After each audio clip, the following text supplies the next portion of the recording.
दोस्तों, भारत की सबसे बड़ी मेडिकल एंट्री एग्जाम्स नीट का पेपर लीक हो चुका है, एग्जाम रद्द हो चुका है, यहां तक कि सीबीआई जांच के आदेश भी दिए जा चुके हैं। The NTA, with the approval of the Government of India, has decided to cancel the NEET UG 2026 examination. पूरे देश में बवाल है। मंत्री जी से सवाल है कि आखिर कब तक ये इनजस्टिस बर्दाश्त किया जाएगा और कब तक सिर्फ स्टूडेंट सफर करेगा। जी हां दोस्तों, 3 मई 2026 को देश भर के हजारों सेंटर्स पर 24 लाख से ज्यादा स्टूडेंट्स ने नीट यूजी का एग्जाम दिया। इसके बाद अधिकारियों ने दावा किया कि एग्जाम पूरी सिक्योरिटी और जीरो एरर के साथ पूरे हुए।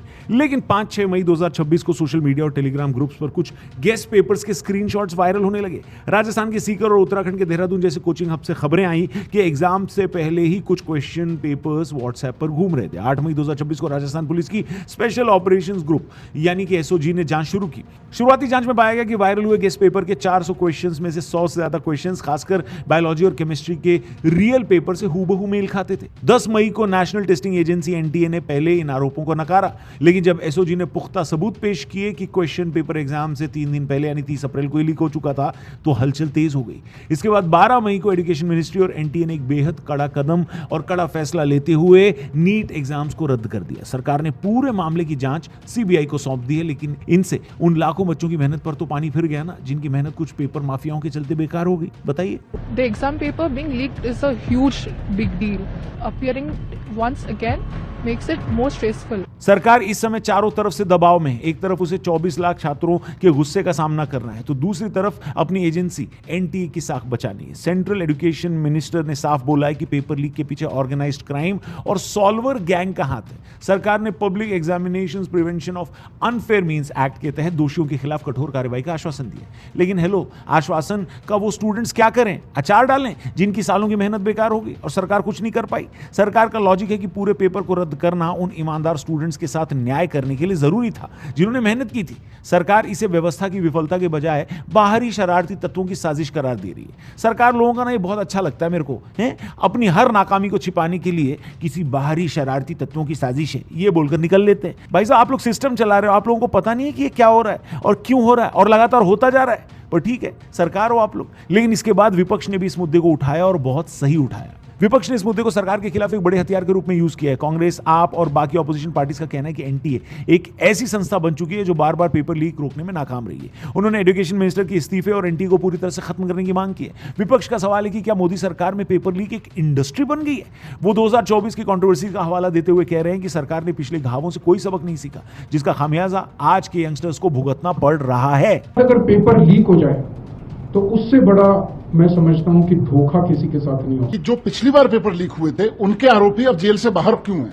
क्या उनको वापस पेपर लीक करवाने के लिए जेल बिल दिलवाई गई है? अब देखिए, नेता लोग हैं तो नेतागिरी करेंगे, पॉलिटिक्स करेंगे, लेकिन सबसे ज्यादा नुकसान इसमें किसका हुआ? स्टूडेंट्स का हुआ। एक नीट के स्टूडेंट को तैयारी के लिए औसतन 2 से 4 साल खर्च करना पड़ता है। एग्जाम्स रद्द होने का मतलब है कि फिर से वही स्ट्रेस, वही किताब में वही अनसर्टिनिटी कि अगला पेपर भी जो होगा उसका कितना क्वेश्चन वो कर पाएगा, क्योंकि कई बच्चों के पेपर बहुत अच्छे गए होंगे जिन्होंने ईमानदारी से पेपर दिया होगा। स्टूडेंट्स अब एक जायज सवाल पूछ रहे हैं कि इस बात की क्या गारंटी है कि अगली बार पेपर लीक नहीं होगा? उनके लिए एग्जाम्स अब ज्ञान की नहीं बल्कि किस्मत की जंग बन चुकी है। हुआ तो ठीक है, और लीक हुआ तो भाई फिर वही चीज दोबारा करने से बैठ जाओ, हैं? दिल्ली के जंतर मंतर से लेकर पटना के गांधी मैदान तक छात्र संगठनों ने प्रदर्शन शुरू कर दिया है। छात्रों की मांग है कि केवल परीक्षा रद्द करना काफी नहीं है, बल्कि पूरी चयन प्रक्रिया को डिजिटल और पारदर्शी बनाया जाए। आज जिन लोगों ने पूरी मेहनत और ईमानदारी से नीट के पेपर की तैयारी की, आज उनके भविष्य को 5-5 हजार 10-10 हजार में जो है व्हाट्सएप पे और टेलीग्राम ग्रुप में जो है बेचा गया है। अब दोस्तों, मेन दिक्कत क्या है उसके बारे में भी बात कर लेते हैं। फिलहाल सबसे बड़ी बात सरकार और स्टूडेंट्स के बीच कन्वर्सेशन की कमी है, बातचीत की कमी है। सबसे गंदा एग्जांपल कल दिखा जब एनटीए ने इसकी जानकारी इतने ऑफिशियल तरीके से दी जैसे उनका स्टूडेंट्स को लेकर कोई कंपैशन ही ना रहा हो। गलती भी उनकी और रोना धोना भी उनका। हेलो, जहां सरकार जांच का हवाला दे रही है वहीं स्टूडेंट्स एक कॉन्क्रीट सोल्यूशन चाहते हैं। उनको सरकार पर भरोसा नहीं है और यह बात सच भी है कि इस विश्वास के टूटने का कारण भी सरकार खुद है। अब सबकी नजरें सीबीआई पर टिकी हैं कि वो कितनी जल्दी इस पूरे नेक्सस को एक्सपोज करती है। दोबारा परीक्षा कब होगी इसका कोई साफ जवाब आया नहीं। कह रहे हैं 7-10 दिन में हो जाएगी, लेकिन अभी तक कोई क्लैरिटी आई नहीं। इससे काउंसलिंग और मेडिकल कॉलेजों का पूरा एकेडमिक सेशन पिछड़ने का खतरा पैदा हो गया है। नीट पेपर लीक विवाद केवल एक परीक्षा का रद्द होना नहीं है, बल्कि यह भारत की मेरिटोक्रेसी पर एक बड़ा सवालिया निशान है। जब तक सरकार तकनीक और कानून के माध्यम से इन लीक माफियाओं की कमर नहीं तोड़ती, तब तक लाखों छात्रों का फ्यूचर इसी तरह दांव पर लगा रहेगा। बता नहीं सकते कि बहुत गंदा लग रहा है जो कि ये लोग वो अच्छा नहीं किया। अगर एग्जाम करवा रहे हैं तो अच्छी तरह से करवाएं। अब जरा इस बात पर आता है कि पिछले 10 सालों यानी साल 2016 से लेकर अभी 2026 तक के बीच कितने पेपर्स लीक हुए पूरे देश में।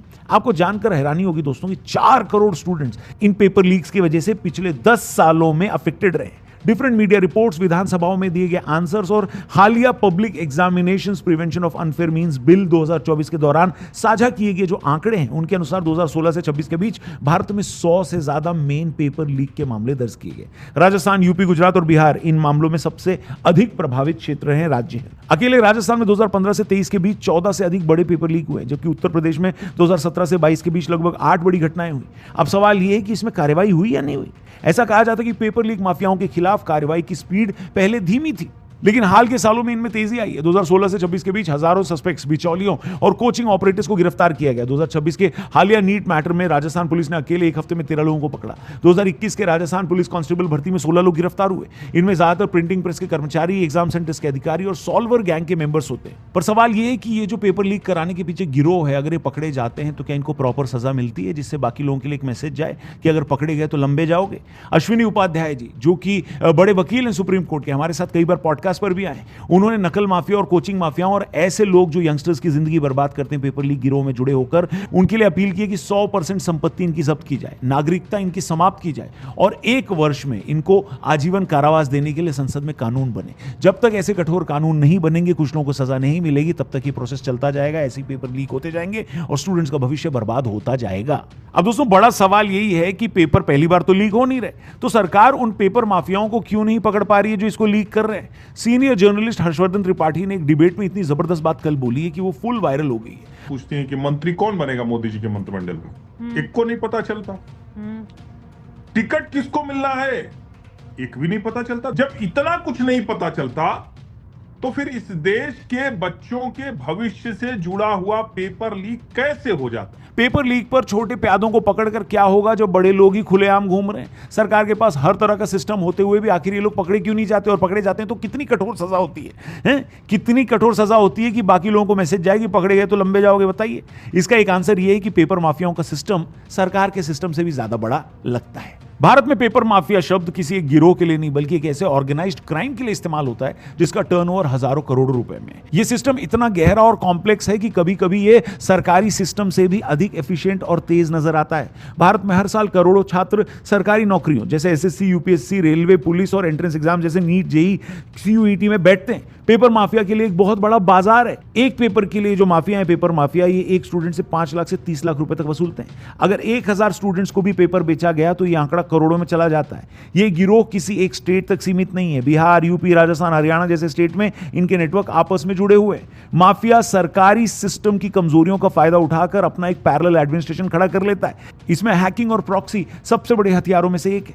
अब पेपर केवल लीक नहीं होते, बल्कि कंप्यूटर सेंटर ही हैक कर लिए जाते हैं। माफिया एग्जाम सेंटर्स के कंप्यूटरों को रिमोट एक्सेस सॉफ्टवेयर के जरिए बाहर से कंट्रोल करता है। सरकारी सिस्टम को लगता है कि स्टूडेंट पेपर दे रहा है, जबकि पेपर बाहर बैठा कोई सॉल्वर लिख रहा होता है। माफिया अब ऐसे डिवाइस इस्तेमाल करता है जो एग्जाम सेंटर्स पर लगे मोबाइल जैमर को भी चकमा दे देते हैं। माफियाओं के तार कई जगह से जुड़े होते हैं। प्रिंटिंग प्रेस से पेपर छपने वाली प्रेस के वर्कर्स को वो अपने कांटेक्ट में लेते हैं। लॉजिस्टिक्स कंपनियां जो पेपर को एक शहर से दूसरे शहर ले जाती हैं, उनके साथ भी इनके कनेक्शन जुड़े होते हैं। एग्जाम सेंटर्स के मालिक जो प्राइवेट कॉलेजेस के ऑपरेटर्स हैं, जो पैसों की लालच में माफिया को एक्सेस भी देते हैं। इसके बाद आता है द इंटेलेक्चुअल मसल, यानी माफिया के पास सॉल्वर गैंग भी होता है। इसमें अक्सर बड़े बड़े इंस्टीट्यूट से पढ़े हुए ब्राइट स्टूडेंट्स होते हैं या हाल ही में भर्ती हुए सरकारी कर्मचारी भी शामिल होते हैं। इन्हें कम समय में पेपर हल करने के लिए मोटी रकम दी जाती है। इनका मॉडस ऑपरेंडी भी देखिए कि पेपर छपने या डिस्ट्रीब्यूशन के दौरान उनकी फोटो खींच ली जाती है।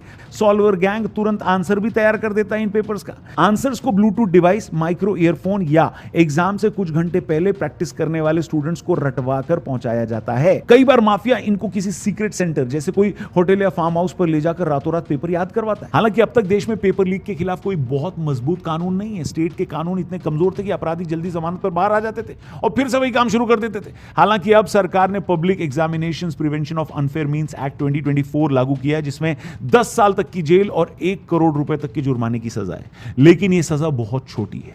जिस हिसाब से लाखों स्टूडेंट्स का और उनके परिवार वालों का भविष्य चौपट हो रहा है, बर्बाद हो रहा है, वो परेशान हो रहे हैं, 1 करोड़ रुपए देखिए आदमी कैसे छूट सकता है? सिर्फ 10 साल की जेल कैसे? इसको उम्र कैद दी जाए, इसकी संपत्ति जब्त की जाए और इसकी नागरिकता भी रद्द की जाए, यही एकमात्र सोल्यूशन है। लेकिन बात यह कि कानून तो देश में हर चीज के लिए, इंपैक्ट तभी होगा जब बड़ी मछलियां पकड़ी जाएंगी और उन्हें बड़ी सजा दी जाएगी। बाकी इस चीज को लेकर जितनी जल्दी डिटेल्स और अपडेट्स आ रही हैं, हो सकता है जब तक ये वीडियो आपके सामने आए और भी बड़े खुलासे हो जाएं और भी बड़े लोग पकड़े जाएं।